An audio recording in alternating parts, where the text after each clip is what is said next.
in the corporate world for a while. Yes. For how many years were you in the corporate world before you transitioned now to set up your own particular consultancy?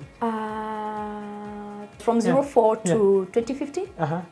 And how was that particular transition? Because I know when you've been in the corporate world for so long, you're just used to the system, you're used to a salary. Yes. How is it transitioning now to do your own thing and to setting up your own consultancy? Because this is a consultancy service that you've set up. Yes. Ian, surprisingly, I never worked for Coke only, but that's where I worked for longer years of my starting corporate world.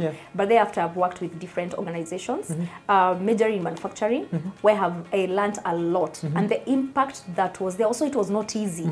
You know, I'm that straightforward person. I'm that, how can I call it? I'm like so focused and I don't beat about the bush. I'll say it as it is.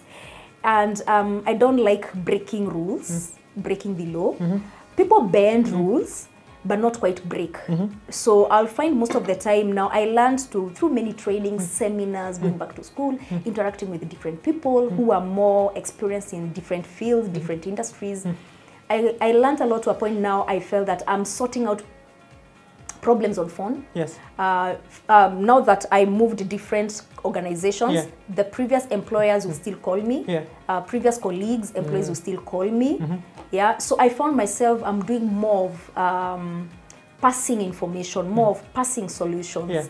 And it reached a point where I was by then, you know, you find a point where the management don't want to change. And more or less, it's not that they don't want to change. It is what is there at stake. Because again, the changes, there are so many dynamics in that field.